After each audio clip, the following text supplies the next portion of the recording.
siji. Bendaramu ki ana telu ya, Dik.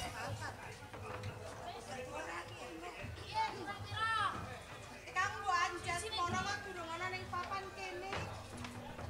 Nembe pijet.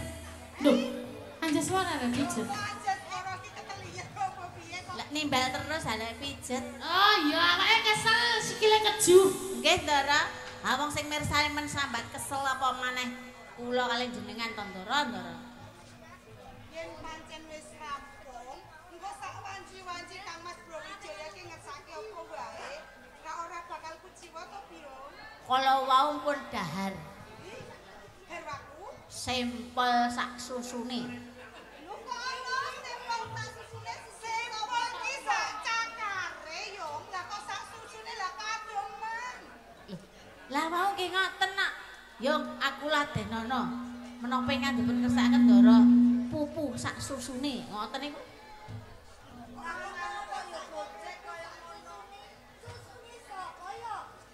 Dahar ayam niku lho kula lak masak opor.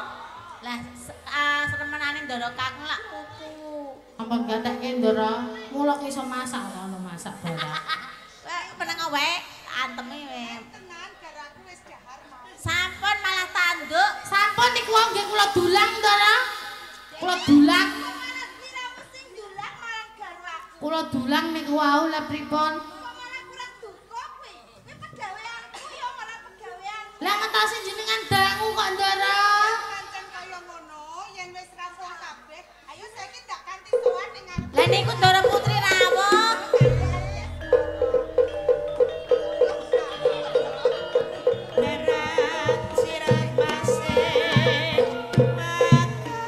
Ya Allah, ya Allah. Lah ora krungu ya. Nggih. Ana abdi mau sing ngandani aku. Pancen ketoprak teng nglumpet le dandal teng karang bale. Sampean mau rak wis obya-obya aku to kan. Lah kok malah sampean sing kari. Nggih. Ngladosi. Ngenteni kelawan jenengan kuwi lho. Lah rumangsa aku ki mau wis bebarengan munggah kok sampean ki. Lah aneh kok ora kandan-kandan. Niki Napa panjenengan Ndara mesti Putri tetep kewajiban Kang yo. Kencana Wungu, Anjasmara, Waita, Puyengan, Bodrek. Heh, kok iso bodrek iki lho? Tambah niki sedaya garwane Ndara Kakung Brawijaya. Bojone papat. Ha iya. Bojone papat nang kena nggih tombok. Bagus lho.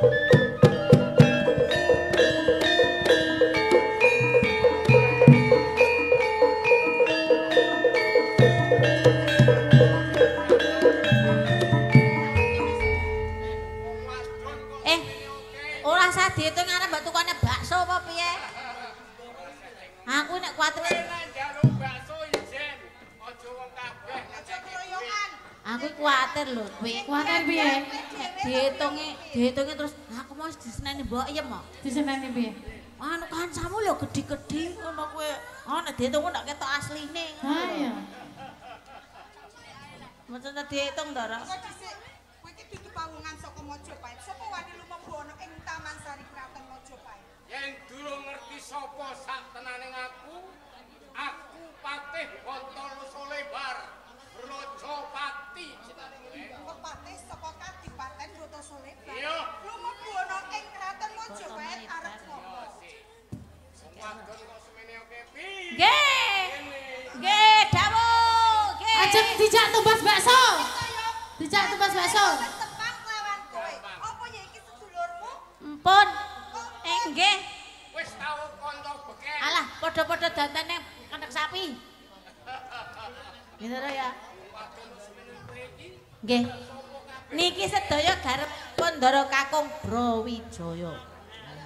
Niki sedaya Ndara Ratu Kencana Wungu, Anjasmara, Wahita, Waiti. Awor kowe.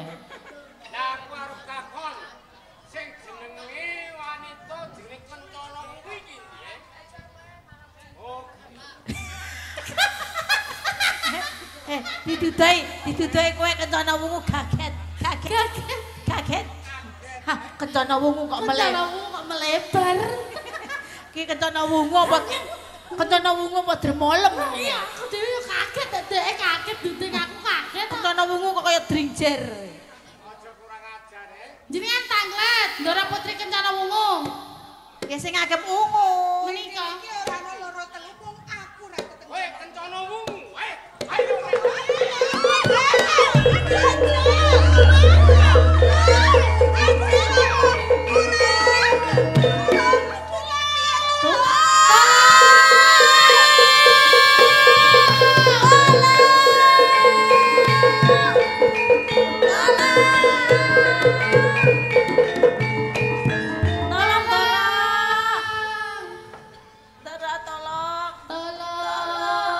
Bendaramu iki wis teko kok wis ya tulang-tulung coba lho. Tolong. Aja mlaku-mlaku. Enten apa? Ontak kabeh kowe mlaku ki lho aku gila. Agus dakel lagi. Aku ora aku ki kaget mlaku kok ngene. Panjenengan menika saestu jenengan kula menapa Kang? Kaget apa panjenengan sedaya menapa Kang? Aku ki ora gerah. Aja. Aku ki kelangan ki mau sapiku dituntun sapa. Bener nak, bojone akeh, lagi moro nek ana sing nyekel. Ana sing nyekel kene. Jenengan ki napa Kang Mas ki napa? Kayane. Aku ki kuwatir yen to garwaku semaput. Oh, Sajake gloyor-gloyor jebol ki merkut. Heeh, sedaya nganti aku sakit. kowe lho wi. Kok aku ki lho. Lah kowe mlaku nang bumine horeg ngono Lah aku mlaku yo karo kowe mok jak kok. kaya jeng gonjang ganjing, ganjinge ganjing. Gak kayak Besok meneh kuwi yen kekandan ki alon-alon Mbah. nggih, Aku ki mau lagi sare. sare. Lah kok kowe malah do bengok-bengok tulang-tulung ki jane ana apa? Enten ketoprak. Nang lumpit, nang ketoprak. Kok senammu kok guyang? Toprak cahaya muda. Jajal burimu guwak ning sawah. Ampun, mangke ndak dikira kebo.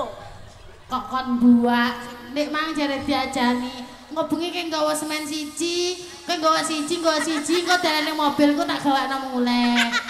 Kelakuane sapa ngene ku mang? Kok ambek gua aku tok yo moh ra sida gosep. Semen. Ki ana wigati sawetara kowe mapan ana Nggih, gaweanmu nggih. ukuran sawetara. Mboten, mboten. Duh, Buri. mboten. Kula ta mriki mawon. Kene apa? Diutus garwaku supaya ana tepi kewajiban ana yang kupung kurang kok ora gelem. Mboten. Njaluk tak potong bayaranmu. Lah, asli dipotong pinten? 700. 75 bayarane mung selawe. Tombok terus. Melu bakaran kok tombok ae. Ayo. Ayo delungo. Ya ya. Nyepet-nyepeti mripat. Lunga kok kene wi. Ayo ning kono. Ayo ngapa? Hah? Pei kandang sapi. Mboten. Apa? Arep mangan ndas pitik. Aku sedingenge mbok yem. Engko nek kurang ndas. Yon senengane. Ki jane dono. Garwaku mung sawiji diayu kencana ning ayo lega. Inci telanipun kalau mau nembe mawon. Langen suka wonten ing Taman Kaputren. Lah kok kadadak mau sing banceti sakarone padha bengak-bengok ki ning opo? Suwita Ratu Kencana Wungu sak menika ane saking Taman Kaputren. Kencana wungu iki lah. Menika leres Kang.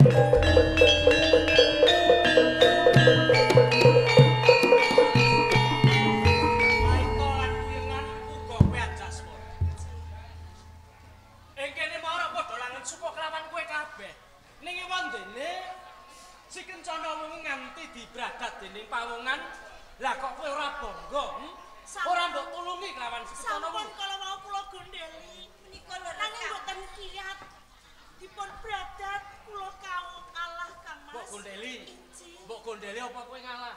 Kula sampun gondeli kalian Kang Mbok Kencana Wungu. Kula gondeli saestu nyanganipun kula menika sak demo wanita Kang. Kowe yang budidaya. Leres Kang Mas. Lah terus yang Jasmara kowe yang budidaya. Kula ki kalau mau Kang Mbok ki budidaya menika leres Kang Mbok. Sampun nyepengi kula gondeli nanging mboten kiat lajeng dipun bradat Kang Mas. Anjasmara, Inci. saklawase ing Majapahit ki ora nate ana kahanan kang kaya mangkene. Jroning aku ngasta kawibawan ana ing Majapahit. Kanyatan ora ana apa sawise iki wis mlaku semene taun kok banjur perkara kaya ngene. Lah aku nyawang lawan kowe Anjasmara. Mas Brawijaya. Si Kencana Wungu Anis saka ing Taman Sari dibradat dening pawongan. Lah kowe wong telu kok njur ora iso nulungi karo Kencana Wungu. Moko sing nyolong jarimu wong siji. Ngono kuwi yen ora ana sambungane kelawan kowe ora ana Anjasmara. Kok sesambungan kalian kula bak menapa? Anjasmara, aja dianggep iki wong bodho. Lelakon terus kawuri nalika Semana coba eling-elingen. Kabeh ki mau nganti sayahene mesti sing gawe kowe. Kowe nalika bakal tresnani aku ndak pundhut pinangka garwa. Wong tuamu ora sarujuk, ya. Kadangmu sakarane ora sarujuk merga milik panguwasa ana ing Majapahit. Ora sarujuk yen aku dadi Nalendra ing Majapahit. Ndak kadung lawan kahanan. Ing dina iki ana sambungane kowe. Kowe kepengin ngrongro kae bane Majapahit, beteke kowe kepengin maleske pirane wong tuamu lan kadangmu. Kowe lan kadangmu go wong tuamu pengen dadi ratu ing Majapahit.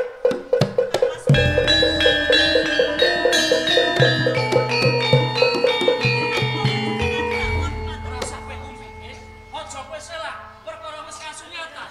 Nyatane marmu sakare ya uga kendelan wae. Kula mboten silak. Menawi kadang kula Yayi Seta dalah mantir wontenipun ugi Rama.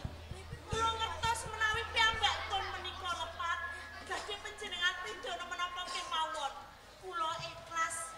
Kula mboten badhe runtik penggalih. Lupute ora mung wong tuamu. Dina iki kowe tak katuke dosane wong tuamu. Kowe ngaku apa, Kowe ngaku apa,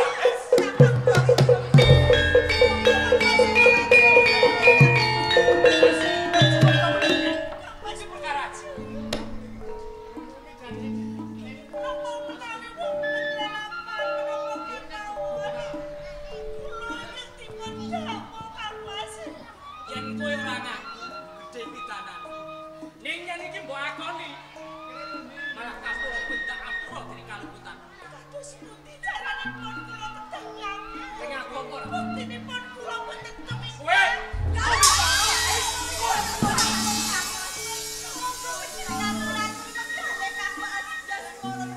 kowe aja melu perkarane dening Anjasmara.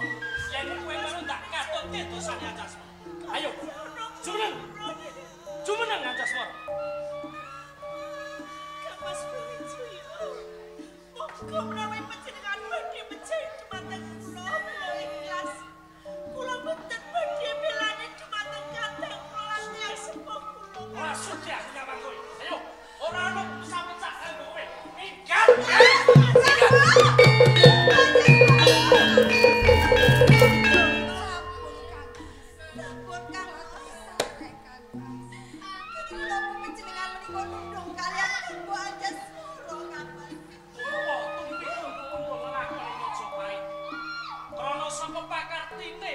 Si Anjasmara garwaku Kyai Kencana Wungu dibradat dening pawongan. Kowe ora usah melu campur perkarane Anjasmara ya. Hei, Brawijaya!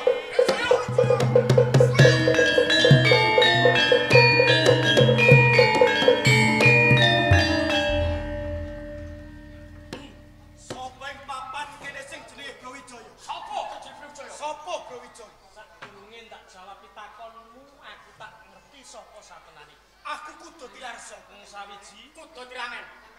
Brawijaya ora ana loro telu, sawiji aku Kowe, Brawijaya.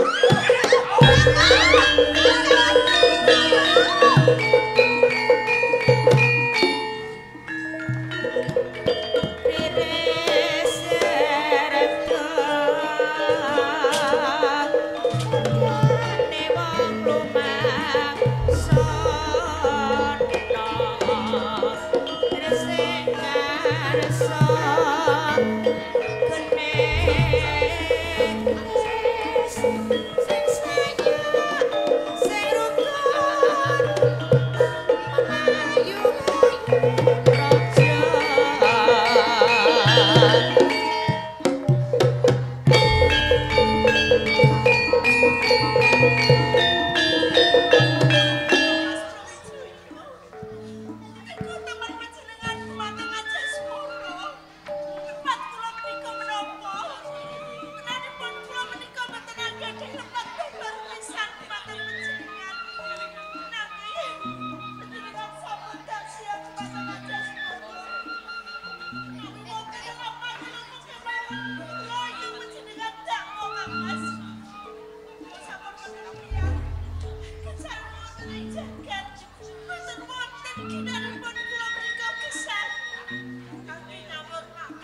Kaya ana cita-cita. Kok menawa kae sing bisa mengkasih uripku, aku bakal ikhlas. Aku arep nglaku bayi.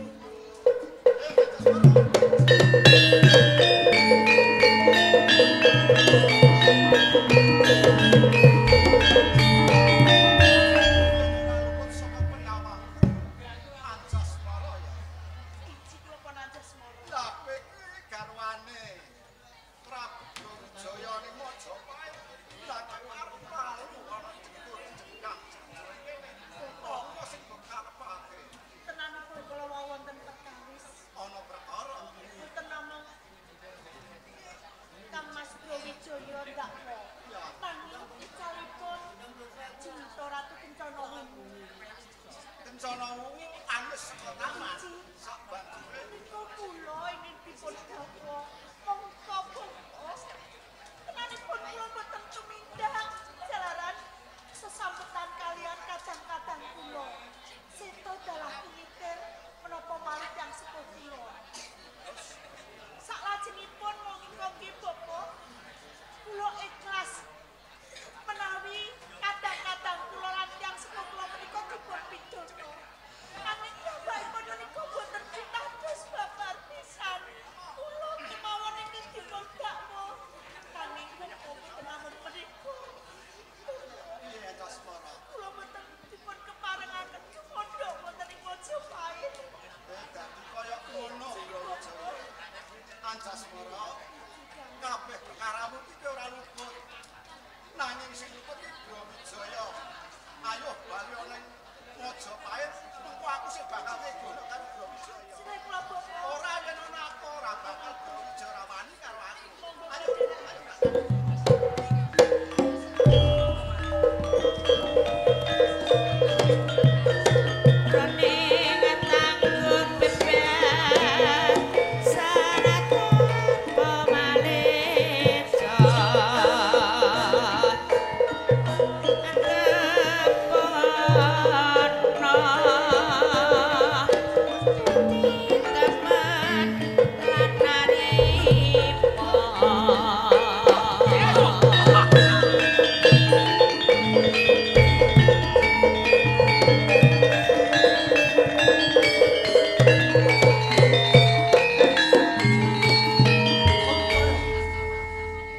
menungso sing wis uwar rasa kamanusan. Kowe kumaoso dipehke ndabeli panguwasa ana ing Mojopahit. Wis kumawani nyirnake sedulurku. Ning papan kene iki kudu mati saka tanganku. Tilarso lan kowe tirak. Kudune kang duka kuwi aku. Dene aku pengayoman ing Mojopahit. Ewon dene kowe mlebu tanpa cecala luwih dhisik. Ora duwe subasita babar pisan. Bareng kowe kaprungu yen aku Brawijaya kanyatan aku mbok derajat los kang tanpa pamit. Apa kaya ngono? Merga lara atiku sakwise yen to dulurku Damar Wulan mati ning Mojopahit sing mateni mung Brawijaya. Mula aku ra njaluk bales pati kalawan sedulurku. Utang pati nyawati kowe aja kakean sumbalan, aja ngoceh kaya bedet 1000 bebasan. Ing kene aku ra duwe petungan kelawan kowe sakarone. Ning yen kowe miwiti perkara, ndak ajange jembal. Oh, mati tanganku.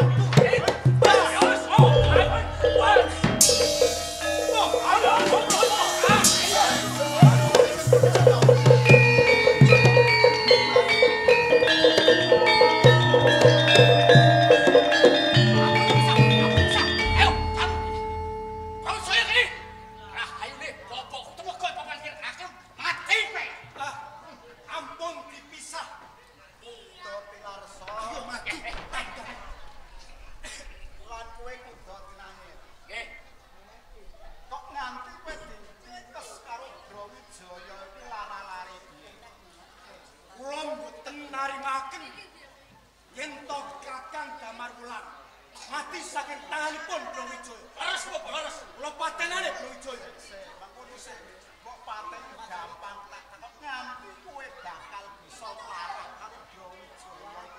Rikala semono kowe ketemu karo sapa?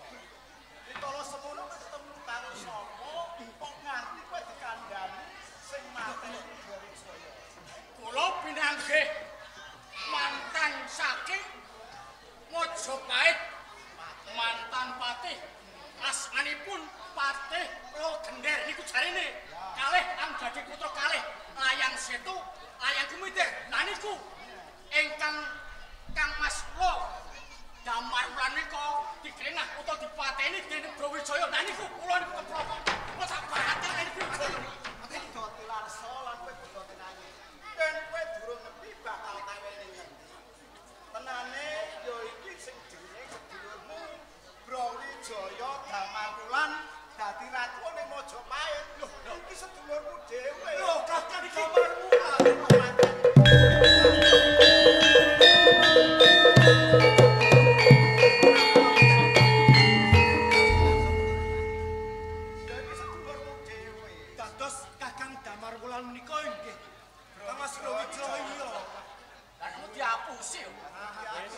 Wis krungu Brawijaya ya Damar Wulan. Damar Wulan ya Brawijaya. Dong apa ora? Lah sampeyan iku mboten pasang foto wonten ing jedhek kok dados kula nggih mboten ngertosi sampeyan Kang Mas. Kowe iki kebranan monggo sedulurmu dipateni karo Brawijaya.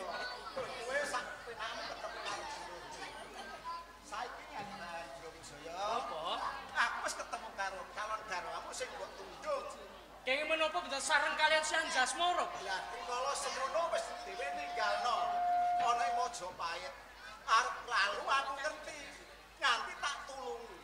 Tenane sing nguput iki ra garwamu. Lajeng sinten ing lepat? Sing nyolong kencana wuwu iku wong saka Mbata Sulebar. Iku sing nyolong bojomu. Bakal kowe dikrenah karo wong saka Mbata Sulebar. Ingkang nyidra kalian garwa kula Kencana Wungu adipati saking Mbata Sulebar. Panji Wulung. Panji Wulung Anjasmara kene caket karo pun Kakang. Sampun tinarbuka panjenengan. Tenanipun ingkang nyidra menika sanes kula Kang Mas. Nglenggana rasaning penggalih. Sing gedhe pangapuramu pancen kabeh iki mau kang luput aku, ya. Mboten dados menapa Kang. Kowe rak gelem meni pangapura kelawan aku. Iki sinten malih ingkang paringi pangapunten menawi mboten Anjasmara. Sinuwun Kula prayodinipun panjenengan utusan kalih sedulurmu Kuda Tilarsa lan Kuda Tilangir supaya mbelekno Ratu Kencana Wuwu ana ing Majapahit. Tilarsa lan kowe tirane. Oh jek Kang Mas. Ndak ambali kapisan meneh. Kowe ndak aku dening sedulurku yen kowe bisa mbalekake Kencana Wuwu saka ing Mbata Sulebar. Oh kados ati nggih. Nyuwun pamit tambah pangestu Kang Mas.